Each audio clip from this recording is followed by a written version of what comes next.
టీవీ7 news కి స్వాగతం. కర్నూలు జిల్లా మఠలో ఓయాసిస్ జనని వైద్యంతో అమ్మనైనాను. కర్నూలు జిల్లా ఆదోని పట్టణంలో ఓయాసిస్ జనని యాత్ర అనే కార్యక్రమానికి ముఖ్య అతిథులుగా ఎమ్మెల్సీ డాక్టర్ మధుసూదన్ పాల్గొన్నారు.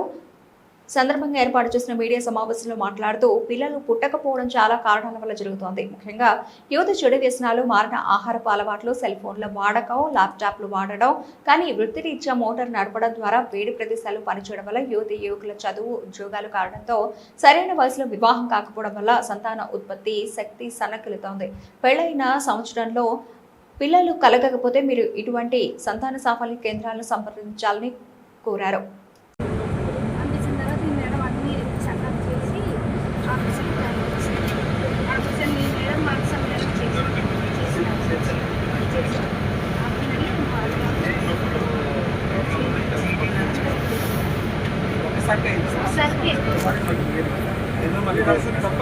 నా వయసు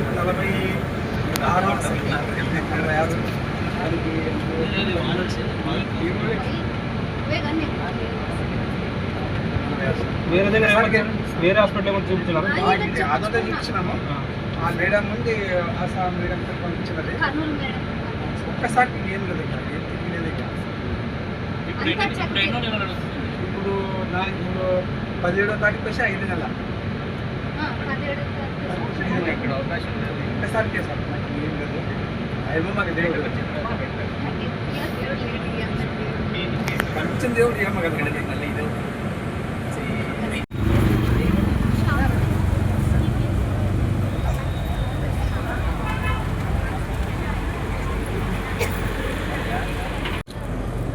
అక్క చెల్లెమ్మలకు వారితో పాటు వచ్చినటువంటి వారి తండ్రులు అయితేనేమి, వారి భర్తలు అయితేనేమి వారికి, అలాగే ఓయాసిస్ జనని యాత్ర డాక్టర్ అయినట్టు విజయలక్ష్మి గారికి, వారి సిబ్బందికి, మీడియా మిత్రులకు అందరికీ పేరు పేరు నా వంతు వందనాలు, శుభాభివందనాలు. ఈరోజు ముఖ్యంగా ప్రపంచంలోనే కనపడని సమస్య ఏది అంటే ఈరోజు సంతానలేమి అనేటువంటిది చాలా ఎక్కువ అయిపోతూ ఉంది. మీరు చూస్తూ ఉన్నారో లేదో, ఈ మధ్యకాలంలో యువత అనేటువంటిది చాలా తగ్గిపోయింది. కారణాలు ఏమిటంటే సంతానలేమి. ముఖ్యంగా సంతానలేమికి కారణాలు ఇందాక డాక్టర్ గారు చెప్పారు కదా. ఒకటి ఏజ్ ఫ్యాక్టర్ ఒకటి చూసుకుంటూ ఉంటాం. అంటే లేట్ మ్యారేజ్ అవ్వడం, ఆడవాళ్ళలో అయితే వారికి అంటే పీసీఓడి అని అంటారంటే పాలిసిస్టిక్ ఓవరీ డిసీజెస్ అంటే గాలి బుడుగలు వచ్చినాయి అనేది చెప్తూ ఉంటారు గర్భసంచిలో.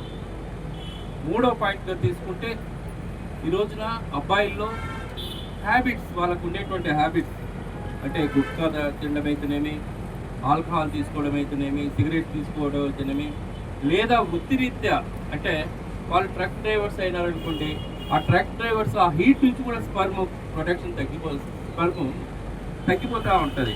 అంతేకాకుండా సెల్ ఫోన్స్ ఎక్కువ వాడటం వల్ల అయితేనేమి, ల్యాప్టాప్స్ ఎక్కువ వాడటం వల్ల అయితేనేమి, అంటే ప్రతి ఒక్కరికి కూడా ఈ రోజున ఈ సమస్య ఉంది. అంతేకాకుండా ఈ రోజున ఇన్ఫర్టిలిటీ సెంటర్ని మనం సంప్రదించాల్సినటువంటి ఆవశ్యకత ఎంత ఉంది అంటే ఈ రోజున మనకు పెళ్ళైనాక సంవత్సరం లోపల గర్భం దాల్చకపోతే ఖచ్చితంగా మనం ఈ ఇన్ఫర్టిలిటీ సెంటర్ అనేటువంటి వాటిని మనం కలిస్తే చాలా బాగుంటుంది. అంటే ఈ కాలంలో చాలామంది పిల్లలు చదువుకోవడం వలన వారు కరెక్ట్ వయసులో, అంటే అమ్మాయి ఇప్పుడు 18 నుంచి 21 చేశారు, అబ్బాయి 20 సంవత్సరాల లోపల, అది ఫర్టిలిటీ ఏజ్. ఆ టైంలో కానీ పెళ్లి చేసుకోకపోతే ఎప్పుడో 30-35 ఇయర్స్ లేట్ మ్యారేజ్ అవుతే ఈ ఇన్ఫర్టిలిటీ రావడానికి ఎక్కువగా సమస్యలు ఉంటాయి. అంతేకాకుండా మనకు ముఖ్యంగా చాలామందికి కూడా అపోహ ఏముందంటే అమ్మాయిల మీద, అమ్మాయి గర్భవతి కాలేదని అంటే అమ్మాయిదే ప్రాబ్లం అని ఎక్కువ అపోహలు ఉన్నాయి. కానీ ఈ రోజులో చూస్తూ ఉంటే అమ్మాయికి ఎంత ప్రాబ్లం ఉందో ఈ రోజున అబ్బాయికి కూడా అదే ప్రాబ్లం ఉంది అనేటువంటిది కూడా మనం చూస్తూ ఉన్నాం. అంటే 40% అమ్మాయికి ఉంటే 40% అబ్బాయికి, లేదా ఇద్దరిది కలిపి 20%. అంటే ఎక్కడ చూసినా కూడా ఇద్దరు లోపాల వల్లనే ఈ రోజున ఇది సంతానం లేమనేటువంటిది ఇది జరుగుతూ ఉంది. ఈరోజు చూసుకోగలిగితే మన ప్రపంచంలోనే ఈరోజు ప్రత్యేకంగా ఒక ప్రయాణం లాగా జరుపుతున్నాం. ఇప్పటి వరకు మనం 30 కేంద్రాలలో అంటే ఆంధ్రప్రదేశ్ మరియు తెలంగాణలో 500 పైన జంటలకు ఉచితంగా ఫర్టిలిటీ సేవలు మరియు కౌన్సిలింగ్ అనేది అందించాము. వాళ్ళకి ఏమేమి కారణాలు ఉన్నాయి, సంతానలేమి సమస్యకి ఏమేమి కారణాలు ఉన్నాయో అవన్నీ ముందుగానే తెలుసుకుని వాళ్ళకి ట్రీట్మెంట్ ఇవ్వగలుగుతున్నాము. ఇది చాలా సంతృప్తి కలిగించే అనుభవం. తర్వాత ప్రత్యేకంగా ఆదోనిలో ఇక్కడ అసలు ఈ జనస్పందన చూసి చాలా చాలా సంతోషంగా ఉంది. అండ్ ఇక్కడ 100 మందికి పైన వచ్చారు. తర్వాత ముఖ్య అతిథిగా విచ్చేసిన డాక్టర్ ఏ మధుసూదన్ గారికి నా హృదయపూర్వక కృతజ్ఞతలు. అండ్ ఇక్కడ ఏంటి సమస్య అంటే ఇంతకు ముందు మనం ఫర్టిలిటీ అనేది 10 మందిలో ఒక్కరికి చూసేవాళ్ళం, కానీ ఇప్పుడు ప్రతి 5 మందిలో ఒక్కరికి చూస్తున్నాం మనం.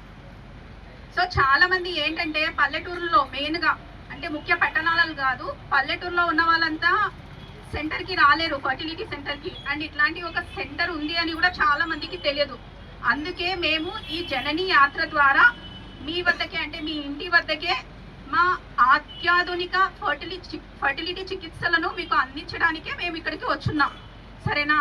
తర్వాత ఇంకొకటి ఏంటంటే ప్రతి పిల్లలు కాలేదంటే ఆడవాళ్ళనే అంటే చేస్తారు, మీకే సమస్యలు ఉన్నాయని. ఆడవారి నుంచి ఎంత సమస్యలు ఉన్నాయో మగవారి నుండి కూడా అన్నే సమస్యలు ఉన్నాయి. అంటే ఆల్మోస్ట్ మనకి 40-50% ఆడవాళ్ళదైతే 50% మగవారిది కూడా ఉంటుంది. సో ఇద్దరు భార్యాభర్తలు జంటలుగా వచ్చి చూసుకోవాలి.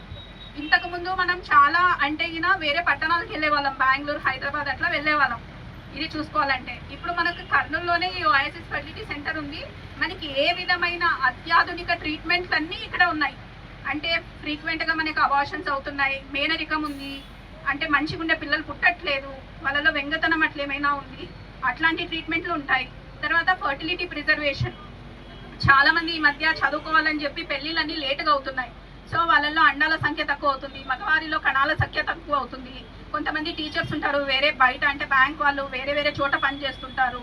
తర్వాత కొంతమంది ఆర్మీ ఆఫీసర్స్ ఉంటారు, వాళ్ళు మనకి ట్రీట్మెంట్ టైంకి కావాలన్నప్పుడు కణాలు ఇవ్వలేకపోతారు. సో అలాంటి వాళ్ళకి మనం ఏం చేస్తామంటే కణాలు అనేది జాగ్రత్త పరుచుకుంటాం. కొంతమందికి క్యాన్సర్లు ఉంటుంది, వాళ్ళలో కణాల సంఖ్య తగ్గిపోతుంటుంది. సో అలాంటి వాళ్ళకు కూడా మనం ఏం చేస్తామంటే ఎగ్ ఫ్రీజింగ్, తర్వాత కణాల ఫ్రీజింగ్, టెస్టిక్యులర్ ఫ్రీజింగ్, అట్లా అటువంటి అన్ని అత్యాధునిక చికిత్సలు అన్నీ ఉన్నాయి. తర్వాత ఐవీఎఫ్ సెంటర్ అంటే అందరు ఏమనుకుంటారంటే ఒక అపోహ, జస్ట్ ఐవీఎఫ్ సెంటర్ అంటే టెస్ట్ ట్యూబ్ బేబీ అనే చెప్తారు. కానీ ఇక్కడ మనలో చాలా మందికి అంటే ఇక్కడ కన్సీవ్ అయిన వాళ్ళు కూడా ఉన్నారు, మా దగ్గర కన్సీవ్ వచ్చిన వాళ్ళు అందరికీ ఐవీఎఫ్ ట్రీట్మెంట్ అనేది అయితే మనం ఇవ్వం. అందరి సమస్య ఏమని తెలుసుకొని ఒకవేళ నార్మల్ ట్రీట్మెంట్ కావాలంటే నార్మల్ ట్రీట్మెంటే ఇస్తాం. అది అబ్బాయి అమ్మాయి వాళ్ళ ఏజ్ని బట్టి, వాళ్ళ పెళ్ళి ఎంతకాలం అయింది, వాళ్ళ కణాలు ఉన్నాయా, గుడ్లు ఉన్నాయా, దాని మీద మనం డిసైడ్ చేస్తాం. సో ఈ ఓయాసిస్ జనని యాత్రతో మీరు తల్లి తండ్రి కావాలనే కోరికని నెరవేర్చుకోవాలని కోరుకుంటున్నాను. ఇప్పుడు మన ఎమ్మెల్సీ గారు మాట్లాడతారు.